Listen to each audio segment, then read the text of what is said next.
पूर्णमिदं पूर्णात् पूर्णमुदच्यते पूर्णस्य पूर्णमादाय पूर्णमेवावशिष्यते। ॐ शान्ति शान्ति शान्ति। ॐ सहना भवतु सहनौ भुनक्तु सह वीर्यं करवावहै तेजस्विनावधीतमस्तु मा विद्विषावहै।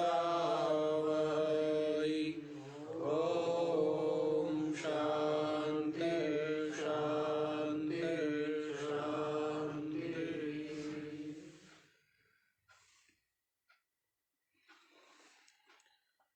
हाँ जी तो बतलाया है अपरोक्ष अनुभव की आवश्यकता कि बिना अपरोक्ष अनुभव के केवल ब्रह्म शब्द मात्र से कोई मुक्त नहीं हो जाता है।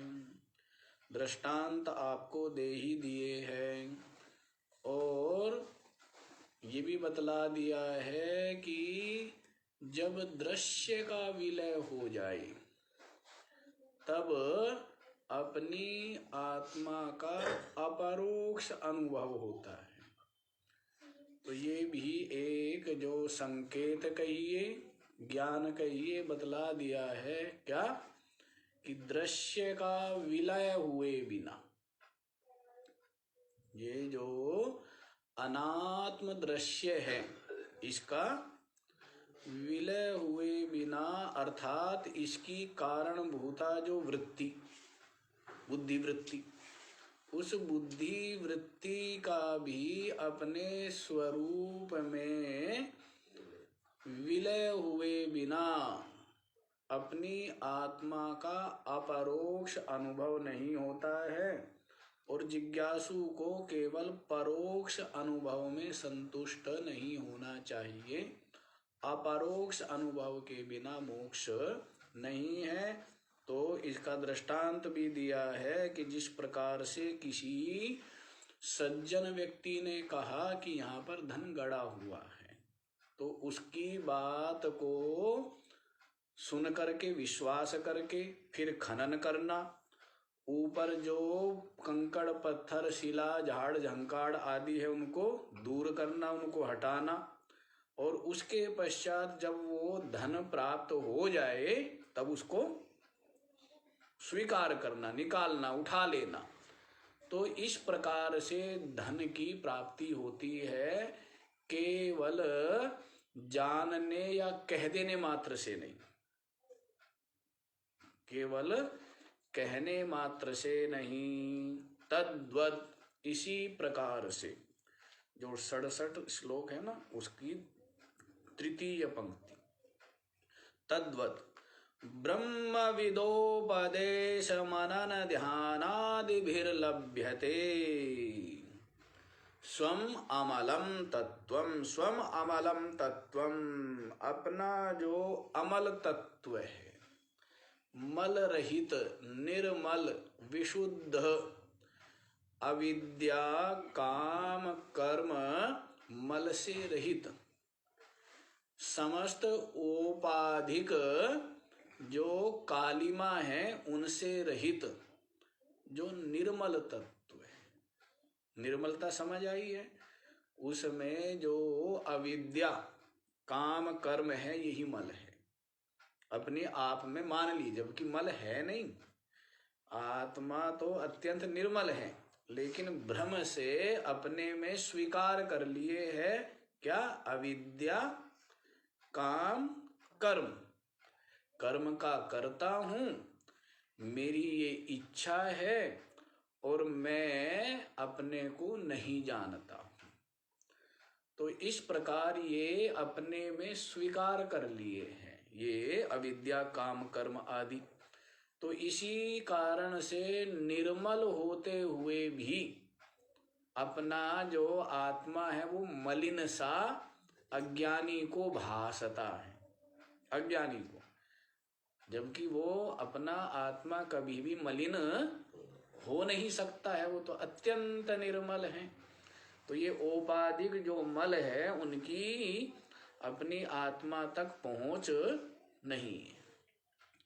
तो स्वम अमलम तत्वम ब्रह्मविदोपदेश, अपना जो अमल तत्व है वो ब्रह्मवेत्ता आचार्य के उपदेश। प्रथम तो क्या है? उपदेश। वो साधन संपन्नता की बात यहाँ पर नहीं कर रहे हैं, इसलिए नहीं कर रहे क्योंकि वो विचार हम कर चुके हैं। जो ग्रंथ चल रहा है ये धारावाहिक ग्रंथ है, तो यूं मत समझ लेना कि वो जो साधन बतलाए गए थे वो दूसरे के लिए बतलाए गए थे और अब जो उपदेश दिया जा रहा है वो किसी अन्य को दिया जा रहा है, ऐसा मत समझ लेना। वो साधन जिसके लिए बतलाए गए थे, उन साधनों से जो संपन्न है उसके लिए ही ये उपदेश है। यूं मत समझ लेना कि अलग अलग है, हमारे लिए नहीं है, हमारे लिए तो ये है, वो दूसरों के लिए है वो उपदेश, ऐसा नहीं समझ लेना है। तो वो क्या क्या बतलाए हुए पहले उपदेश? साधन। कौन कौन से साधन हैं? विवेक, वैराग्य, षट संपत्ति और मुमुक्षुता। ये जो है 4 साधन हैं और इनकी विस्तृत जो विचार है वो हम लोग कर आए हैं। तो आवश्यक है, श्रवण के उपयोगी वे हैं, वही श्रवण का अधिकारी है जो विवेक, वैराग्य, षट संपत्ति और मुमुक्षुता इन साधनों से संपन्न है। वहां पर बतला भी दिया था, येषु सत्स्वेव सन्निष्ठा यद अभावे न सिद्ध्यति, जिनके होने पर ही सतनिष्ठा आत्मनिष्ठा हो सकती है, यद अभावे न सिद्ध्यति, जिन साधनों के अभाव में आत्मनिष्ठा सिद्ध नहीं हो सकती। तो वो साधन अत्यंत उपयोगी है। जो आरंभिक जिज्ञासु है उसके लिए ब्रह्म ज्ञान श्रवण से भी अधिक उपयोगी क्या है? साधन। ये मत समझ लेना, जो जिस स्थिति का है, जिसको जिसकी आवश्यकता है, जो जिसका पात्र है, जैसे भोजन पुष्टि देता है, लेकिन पानी का अपना महत्व है, भोजन का अपना महत्व है। अब किसी को लगी हो प्यास, उसको दे दिया जाए भोजन, तो क्या होगा? लड्डू दिए जाए, मिठाई दिए जाए, पराठे खिलाए जाए, प्यास और लगी है, नमक ज्यादा होने से और ज्यादा प्यास लगेगी। तो जल चाहिए, जल का कार्य तो जल ही करेगा और भोजन का कार्य भोजन करेगा। तो वैसे ही ये जो ब्रह्म ज्ञान है ये अज्ञान आवरण हटाने के लिए है, लेकिन जो चित्त में मल विक्षेप है उनको दूर करने के लिए तो जो साधन बतलाए हुए हैं, चाहे वो कर्म है, निष्काम कर्म, चाहे उपासना है, और चाहे विवेक, वैराग्य, षट संपत्ति, मुमुक्षुता आदि साधन है। तो क्या करना है? साधन संपन्न जो जिज्ञासु है वो ब्रह्मवेत्ता आचार्य के मुख से उपदेश श्रवण करके फिर क्या करता है? मनन। क्या करता है? मनन करता है, विचार करता है, गहन विचार करता है। क्योंकि अब विचार करने के लिए एक ही तत्व रह गया। जिज्ञासु के विचार के लिए क्या रह गया है? बाकी और चीजों का विचार वो सुनता भी नहीं है, श्रवण भी नहीं करता है। हाँ जी, जिज्ञासु जो है वो सांसारिक व्यवहार या सांसारिक व्यापार आदि का जो विचार है वो सुनता भी नहीं है, विचारना तो दूर की बात। जिज्ञासु की बात, साधक की बात है। तो साधक वही है जो सुने भी यही, तत्कथनम जो हम बतलाए ना, अभ्यास, जिसको कह दिया है श्रोतव्य मंतव्य निधिध्यासितव्यश्च। यदि आत्मा का दर्शन करना है तो आत्मा का ही श्रवण करो। फिर मनन व्यापार का कर ले जी, श्रवण आत्मा का कर ले और मनन जगत का कर ले। तो ऐसे नहीं, श्रवण भी आत्मा का हो, मनन भी आत्मा का हो और निधिध्यासन भी आत्मा का हो, आत्म विषयक ही हो, है ना, तभी जाकर के आत्मा का दर्शन होता है। तो ऐसे नहीं है कि श्रवण तो करे लेकिन मनन और वस्तुओं का करे, तब सफलता नहीं मिलेगी। तो पहले श्रवण बतलाया है तत्व का, क्योंकि साधक जिज्ञासु के लिए तो केवल एक ही है। वो बात मैं आपको कह रहा हूं, एक ही विषय है जानने के लिए, विचारने के लिए, सुनने के लिए, समझने के लिए एक ही है। और जिसकी बुद्धि में अनेक है तो अनेकता ही बनी रहेगी बुद्धि में, कभी एकता की, एकत्व की, केवल की प्राप्ति नहीं हो। इसी के लिए कहा है तत्कथनम तत्चिंतनम अन्योन्य तत्प्रबोधनम तद एक एव परत्वं च ब्रह्मभ्यास विदुः बुधाः। बुद्धिमान लोग ब्रह्म अभ्यास किसको कहते हैं? तत्कथनम, उसी का कथन करना, तच्चिंतनम, उसका ही चिंतन करना, अन्योन्य तत्प्रबोधनम, एक दूसरे को वही क्या करना, प्रबोधित करना, उसके लिए ही प्रेरित करना, उसका ही आपस में कथन करना। तद एक एव परत्वम, उस एक के ही परायण हो जाना। परायण का मतलब है परम अयन। तद एव परम अयनम यस्य, जिसका वही परम अयन है, बस वही एक अपना घर रह गया है, बाकी चीजों से विशेष संबंध नहीं है, काम चलाऊ है।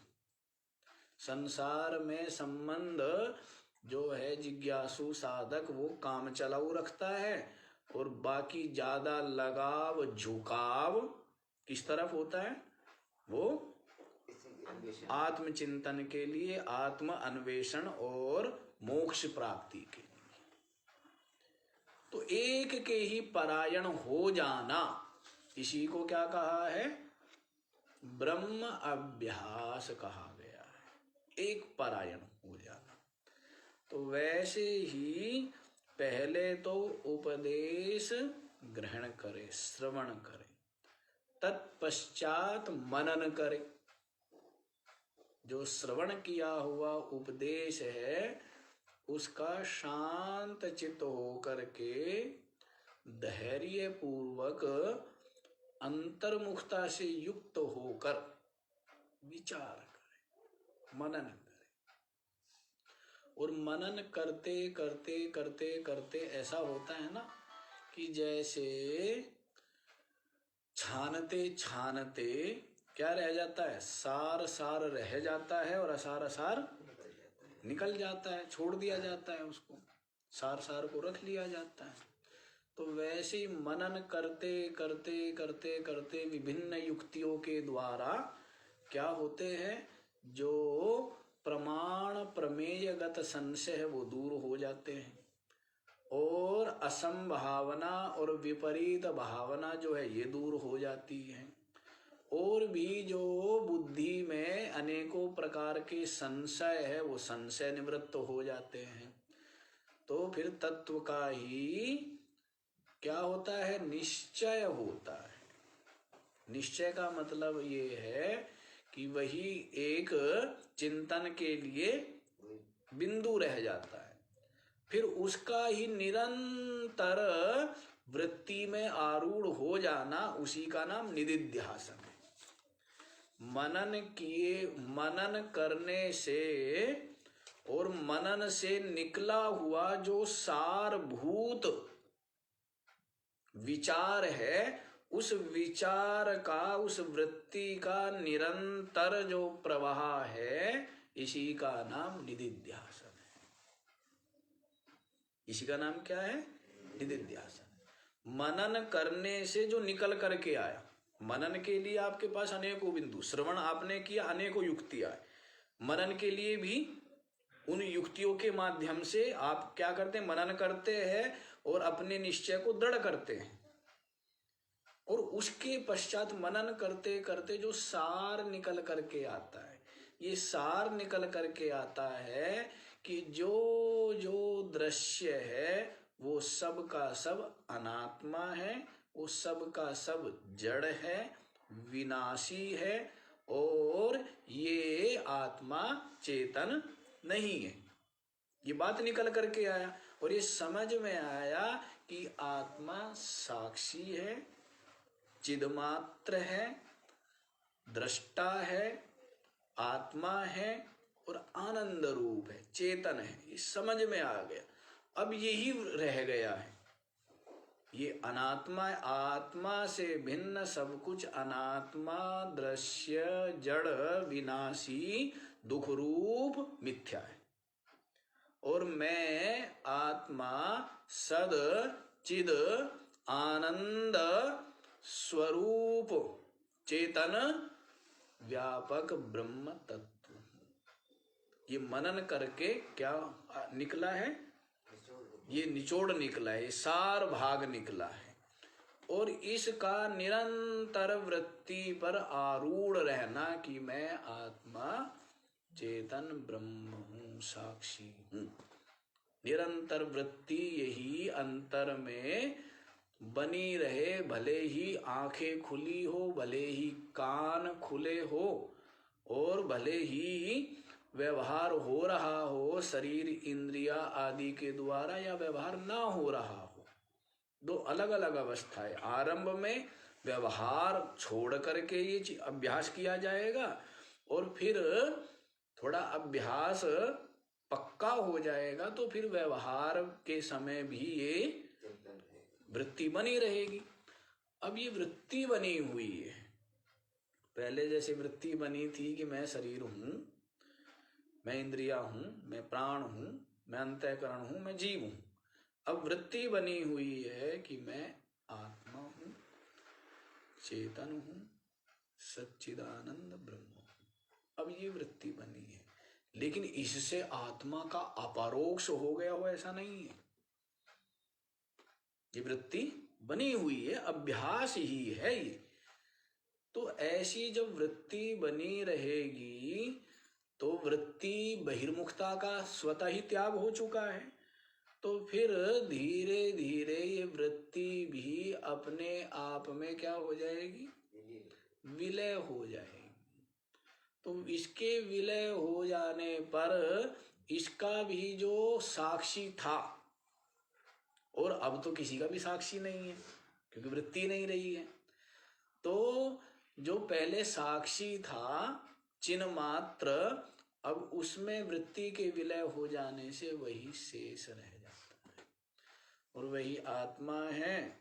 और देश काल वस्तु के परिच्छेद से रहित है, और उसको ही क्या कहते हैं? सत श्री अकाल। हाँ, सरदार जी लोग बोलते हैं, एक ओंकार सत श्री अकाल। तो वही जो ओंकार के द्वारा लक्षित, ओंकार के द्वारा जो लक्षित है ब्रह्म आत्मा, वह क्या है? सत है, श्री है और अकाल है। उसमें काल उसको नहीं गिनता, बाकी सबको गिनता है। लेकिन काल भी जिससे गिनता है और जो काल को भी गिनता है, जिससे काल गिनता है और जो काल को भी गिनता है, वो कौन है? वो तत्व, वो चेतन तत्व है, वो चेतन तत्व है, आत्म तत्व है, काल को भी गिनने वाला। तो इसी को कह रहे हैं कि ब्रह्म विदोपदेश मनन ध्यानादिभिर्लभ्यते। ब्रह्मवेत्ता आचार्य के मुख से उपदेश श्रवण करके मनन और ध्यान आदि, ध्यान से अभिप्राय है निधिध्यासन, ये उपासना ही है। निधिध्यासन जो है ये उपासना ही है, और उपासना ये अभ्यास ही है। और ये इसलिए है अनात्मा का सर्वथा निषेध हो जाए और आत्माकार वृत्ति बन गई है, आत्माकार वृत्ति बनी हुई है ब्रह्माकार। तो वृत्ति बन जाने से अपरोक्ष नहीं हो गया है, तो उसके पश्चात ये वृत्ति भी अपने में विलीन हो जाए। तो जब आत्मा का इस प्रकार निर्विशेष अपरोक्ष अनुभव हो गया, उसके पश्चात वृत्ति उठती रहे, लय होती रहे, शरीर आदि उत्पन्न होते रहे और मरते रहे, और जगत की सृष्टि, इसका सृजन होता रहे या प्रलय होता रहे, तो उस आत्मस्थ जो है उसको कोई फर्क। सागर में असंख्य तरंगे उत्पन्न होती है, विलीन होती रहती है, असंख्य बुदबुदे उत्पन्न होते रहते हैं और नष्ट होते रहते हैं, और सागर जो है वो एक रस विराजमान है, वैसे ही है। तो बताइए, सबसे ही मुक्त हो गया ना, क्या हुआ? मुक्त तो आप होते रहते हो, लेकिन सबसे नहीं होते और सदा के लिए नहीं होते हैं?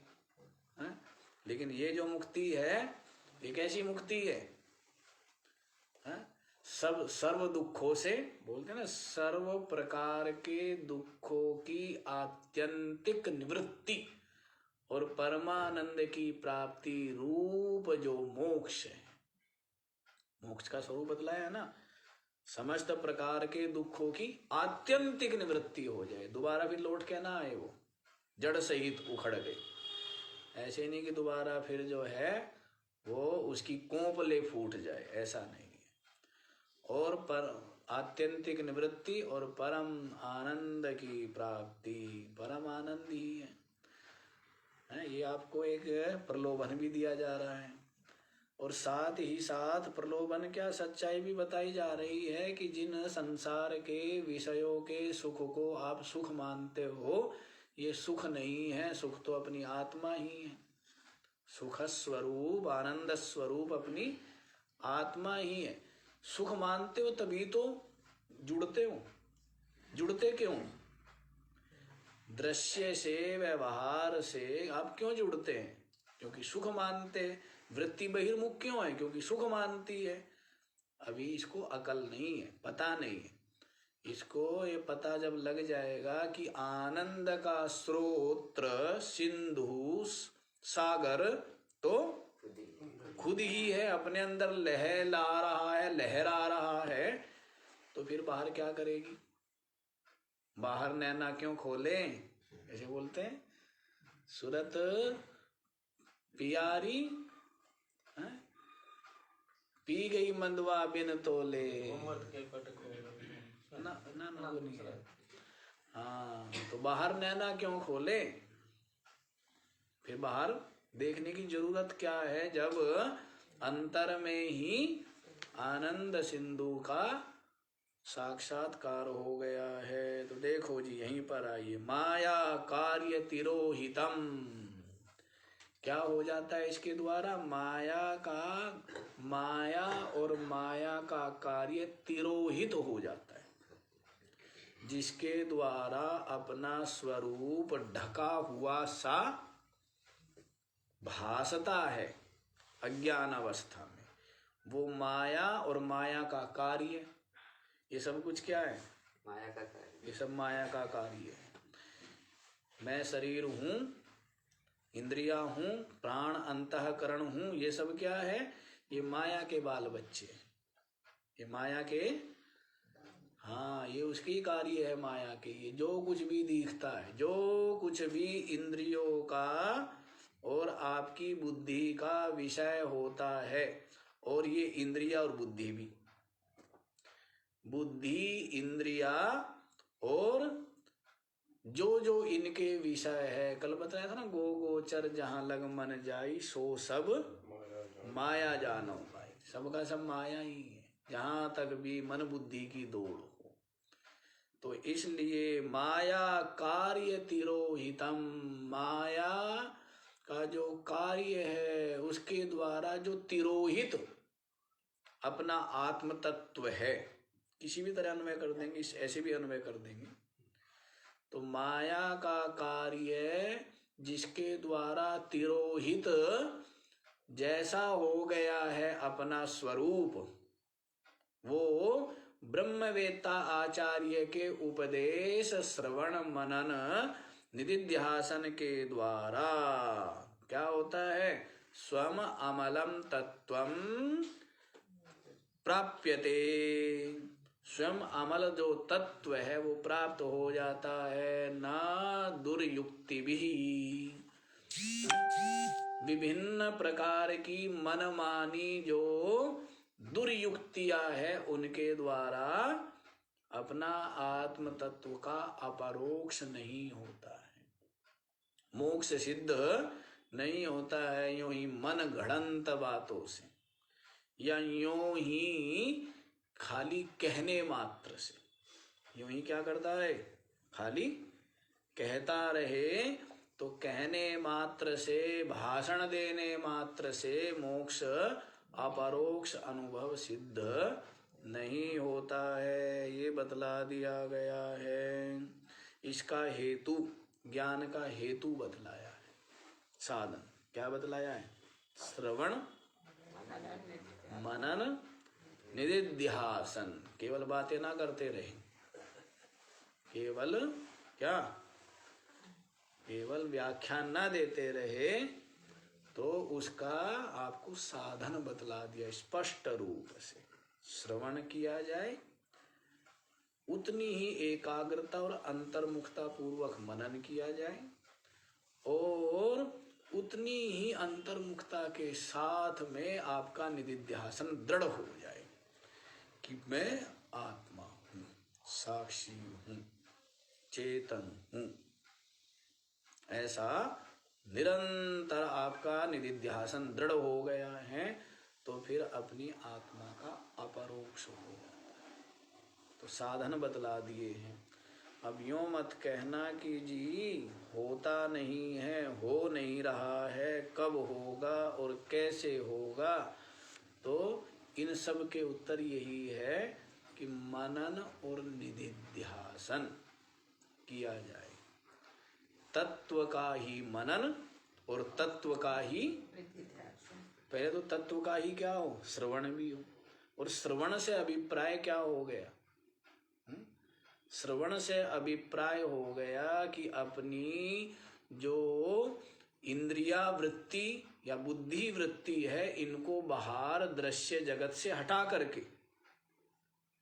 श्रवण का मतलब ये नहीं है कि जब श्रवण काल में हम श्रवण करें और उसके पश्चात फिर अन्य ही व्यवहार करें, तो वो श्रवण नहीं हुआ है, वो श्रवण नहीं है।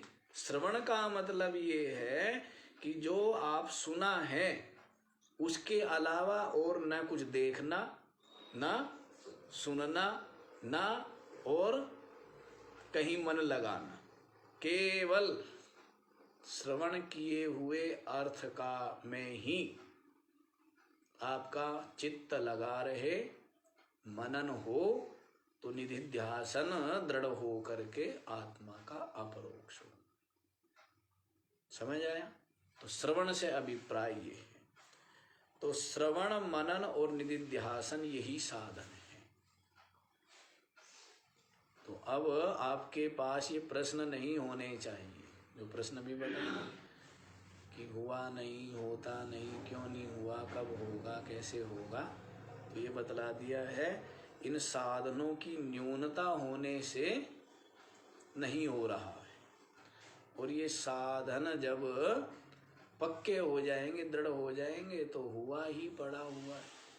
उसके लिए कोई लाना तो है नहीं कि कहीं लखनऊ से ले करके आना है कुछ, तब जा करके कार्य सिद्ध होगा, ऐसा तो है नहीं। तो ये तो क्या है, कार्य तो सिद्ध ही है, तो असिद्धि तो अपनी ही बहिर्मुखता के कारण है, अपनी ही अनात्मा में निष्ठा के कारण है। अनात्मा में निष्ठा, बहिर्मुखता, इसी के कारण से क्या है, देरी है, अन्यथा तो अपना आत्मा है। अच्छा जी, अब जो ये बतलाए गए हैं आपको 4-5 श्लोक, इनका जो पिंडीभूत अर्थ है उसको आगे वाले श्लोक में बतला रहे हैं, तो ध्यान दे करके आप लोग श्रवण कीजिए। तो 68वां श्लोक देखिए। तस्मात् सर्वप्रयत्नेन भवबन्ध विमुक्तये स्वेरैव यत्नः कर्तव्यो रोगादाविव पंडितैः। तस्मात् सर्वप्रयत्नेन भवबन्ध विमुक्तये स्वहि एव यत्नः कर्तव्यः रोगादौ इव पंडितैः। भवबन्ध विमुक्तये, भव माने संसार, भवतीति भवन्तीति भवा, जो होता है, जो क्या है, होता है, होता है अर्थात उत्पन्न होता है। होता है का मतलब क्या है, जो उत्पन्न होने वाला है। उत्पन्न होने वाला है तो साथ ही साथ क्या है, विनष्ट भी होगा ना। ऐसे तो है नहीं कि उत्पन्न हुआ है और नष्ट नहीं होगा। तो ये ऐसा संसार है, भव बंध विमुक्तये, संसार बंधन से मुक्ति के लिए। क्या आप बंधे हुए हो क्या? तो आप कहोगे कि जी हम तो बंधे हुए हैं नहीं। तो बंधे हुए आप यदि नहीं हो, ऐसा आपकी बुद्धि में निश्चय है, फिर आपको कोई नहीं खोल सकता। फिर क्या है, कोई खोल सकता है क्या? पहले तो क्या करना पड़ेगा, वो बंधन स्वीकार करेंगे तभी तो बंधन से। और ठीक है, आपका बंधन जो है भ्रम से ही है, वास्तविक नहीं है। बंधन है लेकिन वास्तविक नहीं है, आध्यासिक है, भ्रम से है। लेकिन यदि आप ये कहो कि बंधन ही नहीं है, फिर श्रवण मनन निधि ध्यासन किस लिए? कह जी तो मनोरंजन के लिए है ना। ये तो हम मनोरंजन के लिए करते हैं, अन्यथा हम बंधे हुए थोड़े ही हैं। हम तो है, हमने तो कभी किसी की सुनी ही नहीं है, मानी ही नहीं है, किसी की उसमें हम नियम सिद्धांत में रही ही नहीं है, हम बंधे हुए है ही नहीं। तो बंधा हुआ नहीं है तो फिर भाई तू सबसे ज्यादा बंधा हुआ है। ये जो ऐसा सोचते हैं ना, मानते हैं कि हम बंधे हुए नहीं, हम स्वतंत्र हैं, इतने गुलाम हैं, इतने गुलाम हैं। सबसे पहले तो किसके गुलाम हो गए? इंद्रियों के गुलाम, मन के गुलाम, शरीर के गुलाम, वस्तुओं के गुलाम। मतलब जड़ वस्तुओं की जो गुलामी है ना, वो नहीं दिखती है। यदि माता पिता का अनुशासन या आचार्य का जो अनुशासन है उसको, वो तो क्या मानता है? बंधन। जो अनुशासन हित के लिए है उसको तो क्या मानता है?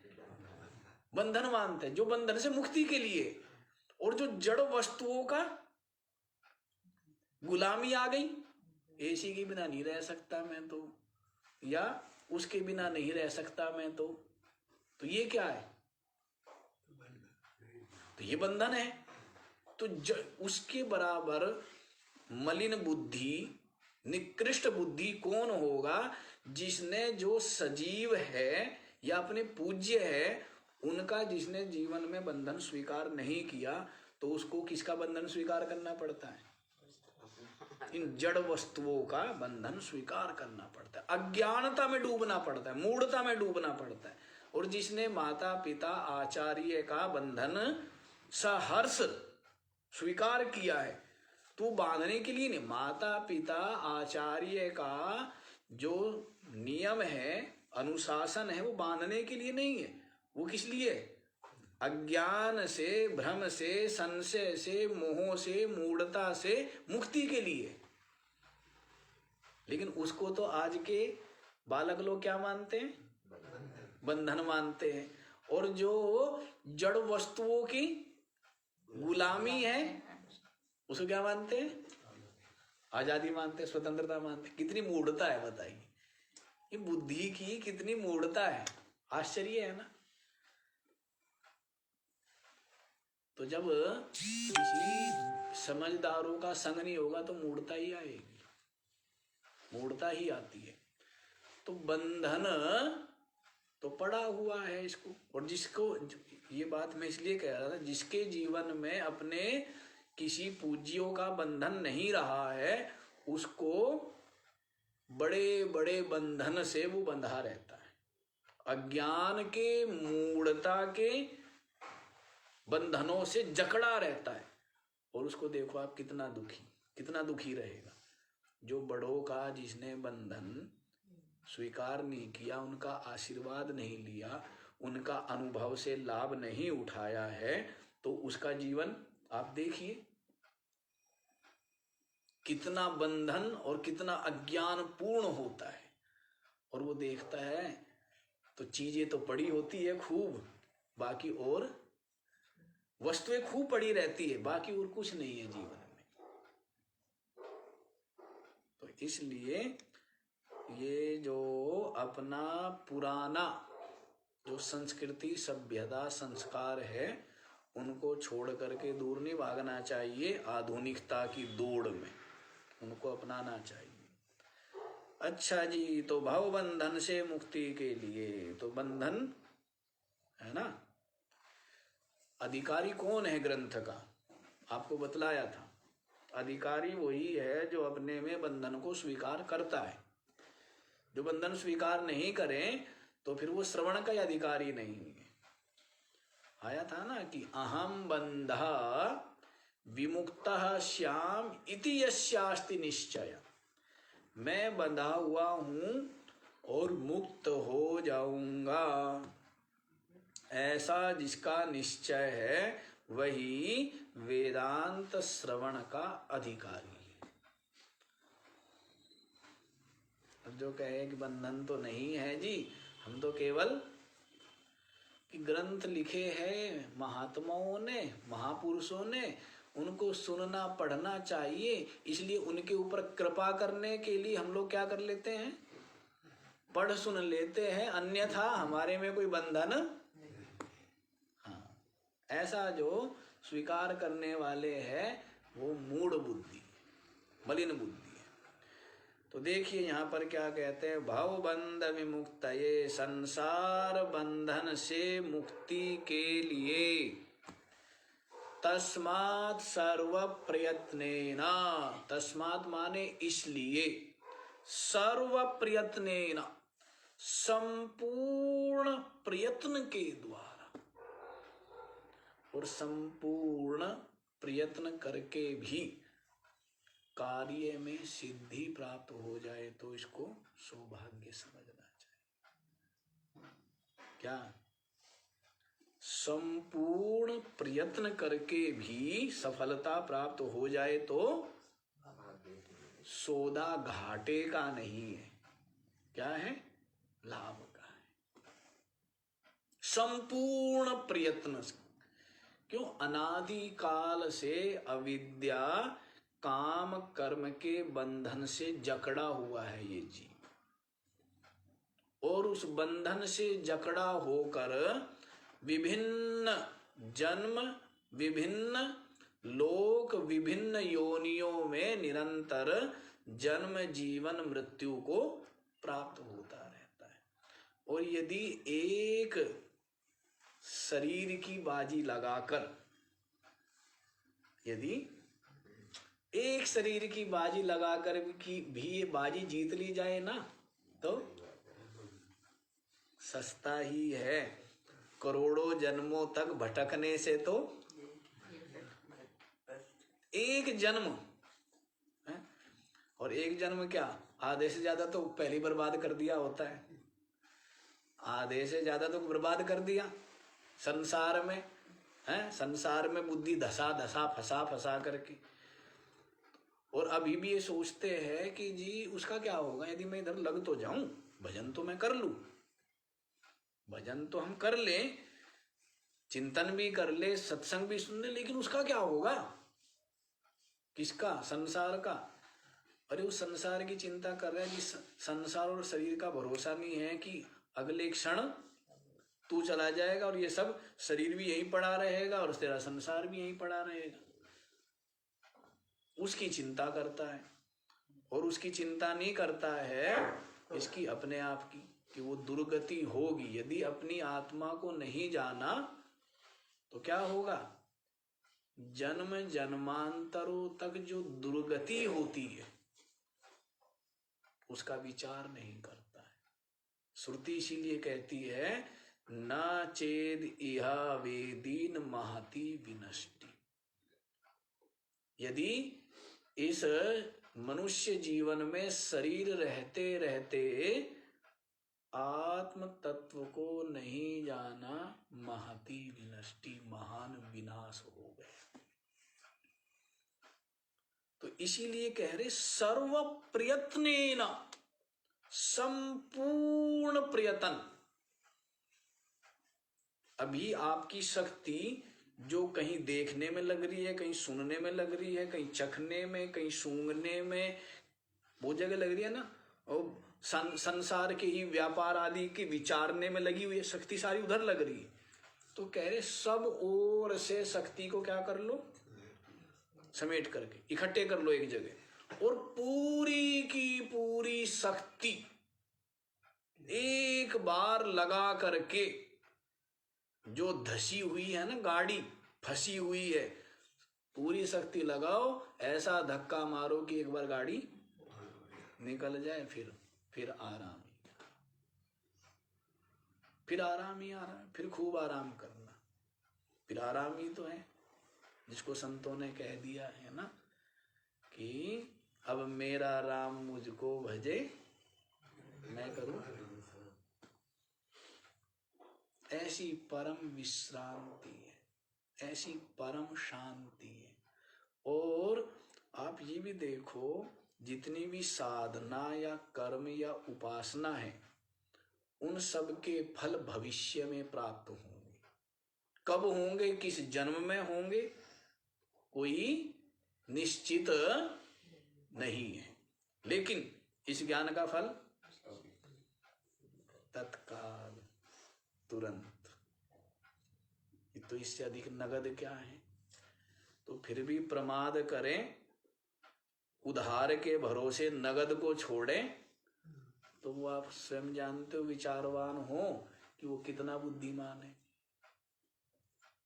बुद्धिमान है क्या, जो नगद को छोड़ के उधार के भरोसे जीवन काटे, तो वो तो मूढ़ ही है।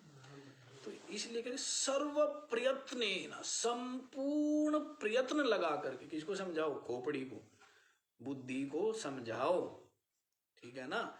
और ये समझी हुई बुद्धि ही आपके मन को समझाएगी। अब बुद्धि समझी नहीं है, तो मन है ना।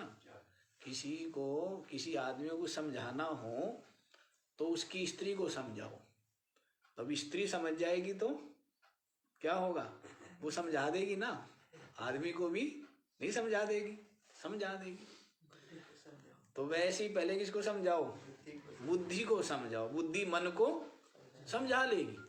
उसका काम है, उसका काम ही ये है, मन को समझाना, मन की स्वामी है। लेकिन वो क्या हो गया, बुद्धि तो अपनी महिमा भूल गई और मन के पीछे चलती है। अब मन जो है वो तो कुछ का कुछ, कहीं का कहीं ले जाके पटक देता है। तो बुद्धि इसलिए इसका है ना, विज्ञानवान सारथी कहा है बुद्धि के लिए। गीता जी में भी कहा है कि शनै शनै उपरमेत बुद्धिया धृति गृहीतया, धैर्यशाली बुद्धि के द्वारा मन को धीरे धीरे धीरे धीरे संसार से हटाए। कौन करेगा? बुद्धि। किसको समझाएगी? मन। तो यहाँ तो बुद्धि, ये सत्संग क्या है? ये बुद्धि, तो यही तो ज्ञान है, ये ज्ञान ही बुद्धि है। वो बुद्धि क्या है? बुद्धि कोई ऐसे तो है नहीं कि ऑपरेशन आदि कर दी जाए, कोई चीज हो तो उसका क्या कर दिया जाए, उसमें जो कीड़े हैं वो निकाल दिए जाए और उसमें जो अच्छी अच्छी चीज है वो फिट कर दी जाए, ऐसा तो है नहीं। ज्ञान ही बुद्धि है। तो इस ज्ञान, निश्चय, दृढ़ता, इस बुद्धि के द्वारा मन को धीरे धीरे समझाना चाहिए। तो ये समझाना है, बहुत यत्न कर चुके, अब सारा प्रयत्न कहाँ लगाना है? संसार बंधन से मुक्ति के लिए श्रवण मनन निधिध्यासन में ही सारा का सारा प्रयत्न, पुरुषार्थ करना है। तो देखिए क्या कह रहे हैं, भवबंध विमुक्तये सर्व प्रयत्नेन, संपूर्ण प्रयत्न के द्वारा स्वही एव यत्नः कर्तव्यः पंडित ही कह दिया है। संसारी लोगों का तो प्रयत्न और जगह होता ही है, संसार में ही होता है, लेकिन पंडित वही है, वही पंडित है जिसका सारा प्रयत्न परमात्म प्राप्ति के लिए हो। वही पंडित है, वही विवेकी है, वही विचारवान है। पंडित के द्वारा, विवेकी व्यक्ति के द्वारा स्वयं एव यत्नः कर्तव्यः भवबंध विमुक्तये, संसार बंधन से मुक्ति के लिए स्वयं के द्वारा ही ही यत्न कर्तव्य, स्वयं ही यत्न करना चाहिए संसार बंधन से मुक्ति के लिए। संसार बंधन से मुक्ति के लिए संपूर्ण प्रयत्न के द्वारा विवेकी व्यक्ति को स्वयं ही यत्न करना चाहिए। स्वयत्न की ही सार्थकता बतलाई है। देखिए, अनेकों प्रकार की साधनाएं और सिद्धांत जिज्ञासु की जो पात्रता भेद से बतलाए जाते हैं। अनेकों प्रकार की साधनाएं, अनेकों प्रकार के सिद्धांत हैं, तो ये साधकों की पात्रता के हिसाब से है, ठीक है। लेकिन जब यदि आप जीवन मुक्ति चाहते हैं, इस शरीर के रहते रहते ही तत्व प्राप्ति, तत्व अनुभूति, मुक्ति को प्राप्त करना चाहते हैं, तो इस सिद्धांत के अनुसार तो स्वयं प्रयत्न करना पड़ेगा। अन्यथा जैसे प्रचलित हमारे यहाँ ज्यादा भक्ति का ही प्रचलन ज्यादा है, तो भक्ति में बस यही होता है कि ईश्वर कृपा और गुरु कृपा से ही हम उनके आश्रित हैं और उनके समर्पित हैं और उनको बिल्कुल क्या उनकी शरणागत है, और अपना जो मन बुद्धि है वो उनको सौंप दिया है। अपना मन और बुद्धि हमारा नहीं रहा है, ये भक्ति है। यही क्या है, ये जो अनन्य शरणागति है, यही क्या है, ये भक्ति है। तो हम ये सोचते हैं कि इससे ही हमारा क्या हो जाएगा, इसका ही प्रचलन ज्यादा है। वो भक्ति है, श्रेष्ठ है, लेकिन उसके द्वारा जो है वो क्रम मुक्ति प्राप्त हो सकती है, सद्यो मुक्ति नहीं। क्रम मुक्ति का मतलब है कि पहले वो उस लोक में जाएगा, पहले क्या करेगा, उस उपासना उस भक्ति के फलस्वरूप उत्तम लोक में जाएगा। और कोई वासना यदि नहीं है चित्त में, संसार की कोई वासना नहीं है, तब वो वहां पर ब्रह्मा जी या जो भी उसके गुरुदेव रूप है, तो वो उसको तब ज्ञान देंगे, तब जाके मुक्त होगा। क्रम मुक्ति बतलाई थी ना, पहले क्या है, ब्रह्मलोक जाना पड़ेगा और वहां पर ब्रह्मा जी गुरु रूप में ज्ञान देंगे, तब मुक्ति मिलेगी। ये क्रम मुक्ति है। और सद्यो मुक्ति माने तत्काल मुक्ति। ये ज्ञान के द्वारा क्या है, तत्काल मुक्ति। तो ठीक है, साधक के लिए पहले गुरु है शुरू में, लेकिन उसके पश्चात तो गुरु का उपदेश। लेकिन होता क्या है कि साधक जो है भक्ति मार्गी गुरु या ईश्वर को पकड़े रहेंगे, गुरु या ईश्वर का उपदेश को पकड़ेंगे नहीं। गुरु या ईश्वर को तो पकड़े हुए, और वो कोई, हम ये नहीं कह रहे कि गलत है, ठीक है, उनकी क्या पता वही पात्रता हो, लेकिन उसके द्वारा आपको क्रम मुक्ति मिलेगी। और यदि आपको सद्यो मुक्ति प्राप्त करनी है, तब गुरु के साथ साथ क्या करना पड़ेगा, गुरु ईश्वर के साथ साथ गुरु ईश्वर का उपदेश, गुरु और ईश्वर का उपदेश। जबकि आपको पहले भी हमने बताया, ईश्वर या गुरु तो मिथ्या ही है, लेकिन ईश्वर और गुरु का जो उपदेश है वो सत्य है। शरीर दृष्टि से स्वरूप दृष्टि, जो स्वरूप माने स्थूल, जो भी हमारी इंद्रियों का विषय हो रहा है, ऐसा जो स्वरूप है, विग्रह है, वो तो क्या है, उत्पत्ति विनाशशील होने से, दृश्य जगत का अंग होने से मिथ्या ही है। लेकिन जो उपदेश है वो क्या है, उपदेश मिथ्या नहीं है, उपदेश सत्य है। तो स्थूल बुद्धि वाला ईश्वर का चरणों को पकड़ता है, स्थूल बुद्धि वाला सगुण साकार ईश्वर या गुरु के क्या करता है, चरण कमलों को पकड़ता है, अच्छी बात है। लेकिन उसके पश्चात किसको पकड़ना है, उनके उपदेश को, जिससे कि सद्यो मुक्ति का उपक्रम आरंभ हो सके। तो इसीलिए कह रहे हैं स्वप्रयत्न की सार्थकता। अन्यथा होता क्या है, ईश्वर या गुरु के ही आश्रित जो जिज्ञासु भक्त है वो रहता है कि इससे ही मेरे को मोक्ष प्राप्त होगा, और मोक्ष होगा। लेकिन वो मोक्ष क्या हो, कौन सा होगा, वो भी आप समझ लीजिए, बताया हुआ है ना आपको। जो भक्ति मार्गी सालोक्य सामीप्य सारूप्य सायुज्य आदि जो मोक्ष मानते हो, उस मुक्ति की प्राप्ति होगी। लेकिन जो विदेह कैवल्य है, निर्वाण पद, उसकी प्राप्ति नहीं। भक्ति के द्वारा तो सापेक्ष मोक्ष मिलेगा, निरपेक्ष मोक्ष नहीं मिलेगा।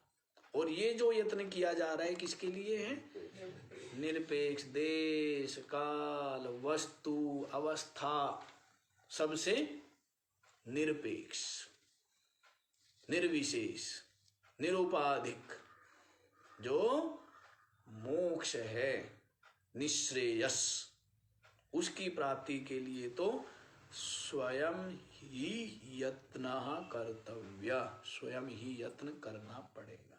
ये बात मैंने इसलिए बीच में बतलाई है क्योंकि ये धारणाएं भी पता होनी चाहिए ना, कि इस तरह की धारणाएं सामान्य जनमानस में रहती है, जो कि हमारे साधना के जिज्ञासुओं के जो क्षेत्र है इसमें ये प्रचलित है, ये अवधारणा प्रचलित है। ईश्वर के आश्रित, ईश्वर की अनन्य शरणागति, ईश्वर की भक्ति और ये ज्ञान, तो वो हम उसको ना छोटा बताते हैं ना त्याज्य बतलाते हैं, लेकिन उसके द्वारा क्रम मुक्ति प्राप्त होगी, सद्यो मुक्ति नहीं। इतना भेद है, तो वो भी श्रेष्ठ है, वो भी छोटा नहीं है।